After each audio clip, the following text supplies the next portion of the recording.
Hello everyone, welcome to our channel J sir English classes. और आज हम पढ़ेंगे क्लास 9th का chapter number first, the lost child का last part third. Okay, let's go ahead. Having run to and fro in a rage of running for a while, he stood defeated, his cries suppressed into sobs. आगे क्या होता है, वो बच्चा बहुत तेज़ तेज़ रोता है मेले में क्योंकि वो अपने पेरेंट्स से खो गया है। Fro and rage, fro in a rage का मतलब होता है बहुत ज़्यादा डर गया है, और रेज मतलब गुस्से में भी है वो, और वो इधर उधर गुस्से में और डरा हुआ, रोता हुआ, चिल्लाता हुआ टहल रहा है। लेकिन थोड़ी देर के बाद वो थक जाता है और एक जगह पर खड़ा हो जाता है, और उसकी जो चिल्लाहट थी, स्टार्टिंग में बहुत तेज तेज चिल्ला रहा था, अब वो चिल्लाहट क्या होती है, सप्रेस्ड मतलब रुक जाती है, दब जाती है, इनटू सॉब्स मतलब वो कन्वर्ट हो जाती है, अब वो सिसकियाँ लेता है। सॉब्स मतलब होता है सिसकियाँ लेना। जब बच्चा बहुत ज़्यादा कोई रोता है, रोने के बाद एक टाइम ऐसा आता है जब उसकी आवाज़ गायब हो जाती है और वो केवल सिसकियाँ लेता है, तो वही हाल अब बच्चे का हो गया था। At little distances on the green grass he could see through his filmy eyes men and women talking। और आगे जब बढ़ता है तो देखता है कि वहाँ थोड़ी दूर पर बहुत सारे आदमी और औरत जो है एक दूसरे से बात कर रहे होते हैं, और वहाँ पर जो ग्रीनरी है, जो ग्रास लैंड है, वहाँ पर जो मैदान है मेले में, वहाँ पर खड़े हैं। He tried to took he tried to look intently among the patches of bright yellow cloths, but there was no sign of his father and mother among these people who seemed to laugh and talk just for the sake of laughing and talking। और आगे जब बढ़ता है तो देखता है क्या कि वहाँ पर चमकते हुए नए नए कपड़े पहनकर बहुत सारे आदमी लोग और बहुत सारी वुमेन, बहुत सारी औरत वहाँ पर खड़ी हुई हैं, और अलग अलग मतलब एक झुंड बनाकर एक अलग अलग ग्रुप में खड़ी हुई हैं और एक दूसरे से बातें कर रहे थे। और इस तरह लग रहा था कि जैसे एक दूसरे के साथ वो बातें इसलिए कर रहे थे, sake of laughing and talking मतलब वो बहाना कर रहे थे बात करने का, मतलब वो लोग खुश थे।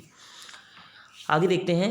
ही ran quickly again this time to a shrine to which people same to be crowding. और अब वो बच्चा इस बार कहाँ जाता है, मेले में ढूंढ कर, वो जब ढूंढता है, ढूंढ ढूंढ कर थक जाता है, तब वो एक श्राइन की तरफ जाता है। श्राइन मतलब यहाँ पर टेम्पल, एक मंदिर की तरफ जाता है जो कि वहीं पर मेले में है। उस मंदिर की तरफ जाता है, to which people same to be crowding, जहाँ पर बहुत सारे लोग इकट्ठे हो रहे होते हैं। Every little inch of space here was congested with man, but he ran through people's legs, his little sob lingering.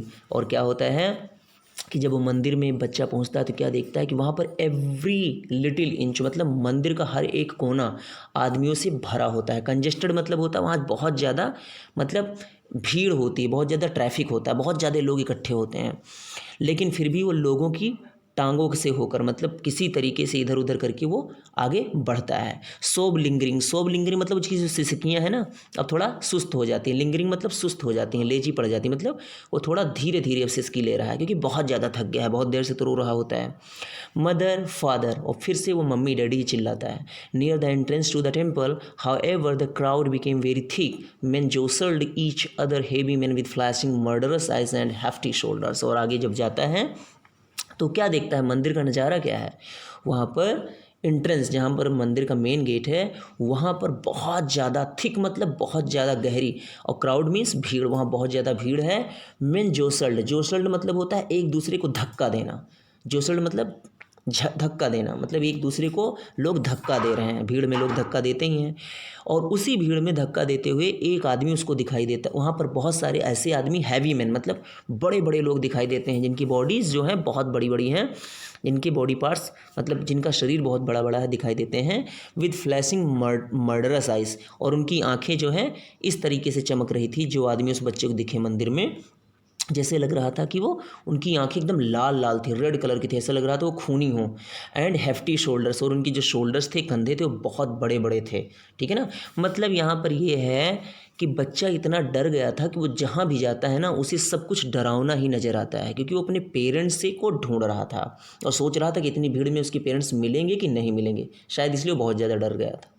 Next, the poor child struggle to thrust away between their feet, but knocked to and fro by their brutal movements. He might have been trampled underfoot, and he not shrieked at the highest pitch of his voice, father, mother, और father, mother।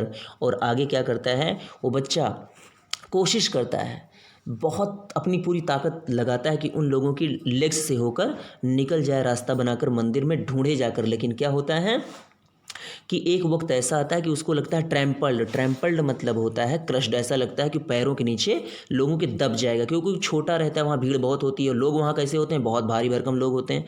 तो एक वक्त ऐसा आता है कि लगता है कि वो रास्ता ढूंढने के चक्कर में लोगों के पैर के नीचे आ जाएगा। Had he not shrieked at the highest pitch of his voice, और एक वक्त ऐसा आता है कि बहुत तेज, जब उसको लगता है कि मैं दब जाऊँगा पैर के नीचे, तो बहुत तेज चिल्लाता है। क्या चिल्लाता है? मम्मी डैडी मतलब फादर मदर, फिर से चिल्लाता है। और उसके बाद क्या होता है? A man in the surging crowd, a man in the surging crowd, surging मतलब होता है पावरफुल, बहुत ज़्यादा, मतलब जो वहाँ भीड़ होती है वो बहुत ज़्यादा एक दूसरे को धक्का दे रही होती है। हियर्ड हिज क्राई, एक उसी भीड़ में एक आदमी जो है उस जो है भीड़ में उस बच्चे की आवाज़ को, चीख को सुन लेता है। Stooping with great difficulty, stooping मतलब झुकता है, विद ग्रेट डिफिकल्टी बहुत मुश्किल से वो झुकता है नीचे। Lifted him up in his arms, और वो अपनी भुजाओं में उसे उठा लेता है, नीचे झुककर किसी तरीके से उस बच्चे को अपनी गोद में उठा लेता है। आगे क्या होता है? How did you get here child, वो बच्चे से पूछता है कि बच्चे आप यहाँ कैसे पहुँच गए।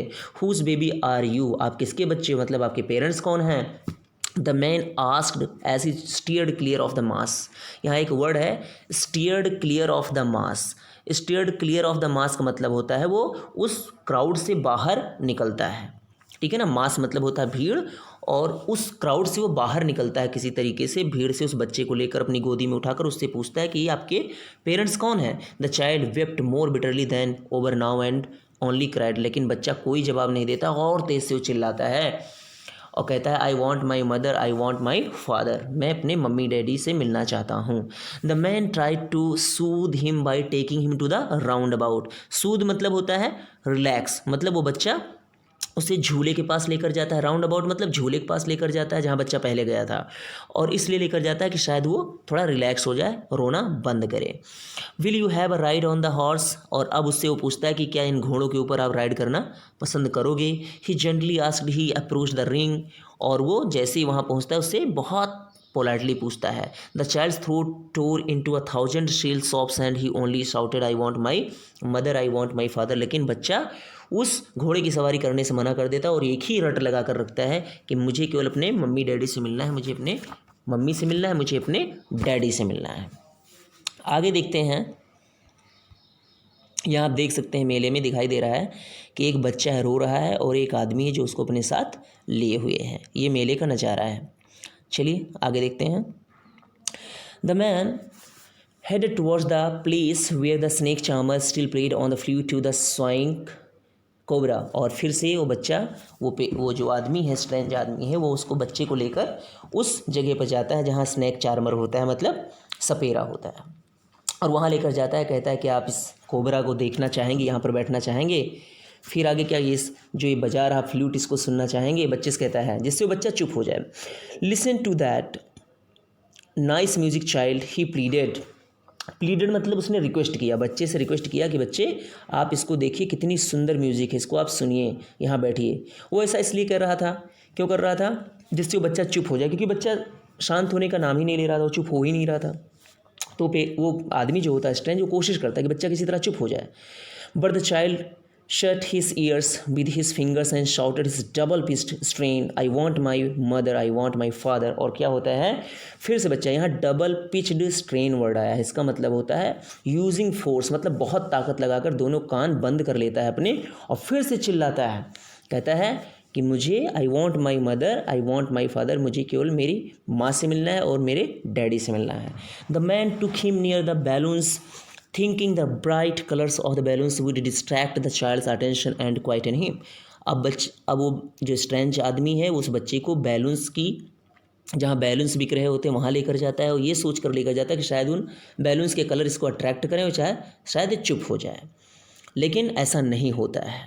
Would you like a rainbow coloured rainbow balloon, फिर से वो पूछता है कि ये रेनबो कलर के जो सप्तरंगी जो 7 डिफरेंट कलर्स में बैलून्स हैं, क्या आप इनको लेना पसंद करोगे। तो बच्चे का जवाब सुनिए, फिर क्या होता है, बच्चे का एक ही जवाब होता है, हर परसुएसली आस्क्ड, परसुएसली मतलब ठोस, मतलब बहुत बहुत ही जोर देकर वो बच्चे से पूछता है कि आप क्या गुब्बारे लेना पसंद करोगे? तो बच्चा क्या कहता है, the child turned his eyes from the flying balloons and just soft I want my mother I want my father.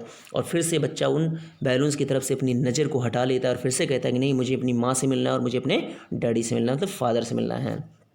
आगे है, the man still trying to make the child happy, और फिर भी bore him to the gate where the flower seller sat. और फिर भी वो आदमी जो है वो अपनी कोशिश नहीं छोड़ता है बच्चे को चुप करने की, और वो वहाँ उस बच्चे को लेकर जाता है जहाँ पर फ्लावर सेलर की दुकान लगी हुई, जहाँ पर फूल बिक रहे हैं, फूलों की माला, जो गुलमोहर जो आपके गार्लैंड्स थे वहाँ पर लेकर जाता है। Look can you smell those nice flowers child, would you like a garland to put around your neck. और फिर से लेकर जाता है, कहता है कि बच्चे क्या आप ये फूलों की माला लेना चाहेंगे, कितनी अच्छी इसमें से फ्रेगरेंस आ रही है, कितने ज़्यादा खुशबूदार हैं, और क्या आप इनको लेना चाहेंगे? लेकिन बच्चे का जवाब क्या होता है, चलिए आगे देखते हैं। आगे बच्चा फिर भी वो रोना बंद नहीं करता है और उसका जवाब कुछ इसी तरीके से होता है, Child turned his nose away from the basket and retreated. He sobbed, I want my mother, I want my father. लेकिन बच्चा फिर से कहता है, बच्चा क्या कहता है, बच्चा उन फूलों की तरफ से, उन फूलों की खुशबू की तरफ से अपना जो नाक है उसको अलग कर लेता है। और रीट्रेटेड मतलब होता है रिपीटेड, फिर से वही एक ही चीज़ रिपीट करता है, I want my mother, I want my father, कि मुझे अपनी माँ से मिलना और मुझे अपने डैडी से मिलना है। आगे देखते हैं। Thinking to humor his disconsolate charge by a gift of sweets, the man took him to the counter of the sweet shop. और फिर से फाइनली वो जो आदमी है, वो स्ट्रेंज पर्सन है जो उस बच्चे को लिए हुए है, वो उस मिठाई की दुकान पर लेकर पहुंचता है जहां पर बच्चा शुरुआत में गया था। आपको याद होगा जब बच्चा शुरुआत में कहाँ किस दुकान पर गया था, मिठाई की दुकान पर गया था, और वहीं अब वो स्ट्रेंज पर्सन उस बच्चे को दोबारा लेकर जाता है। What sweets would you like child, वो कहता है कि बच्चे इसमें से कौन सी मिठाई आप खाना पसंद करोगे, लेना चाहोगे? ही आस्क्ड, वो पूछता है। The child turned his face from the sweet shop and only soft. और फिर से वो बच्चा अपना मुंह जो है, अपना फेस जो है वो अलग घुमा लेता है मिठाई की दुकान की तरफ से, आई want my mother, I want my father. और फिर से वो चिल्लाता है कि नहीं, मुझे अपनी माँ से मिलना और मुझे अपने डैडी से मिलना है। तो बच्चों इस तरीके से इस तरीके से चैप्टर ओवर हो जाता है।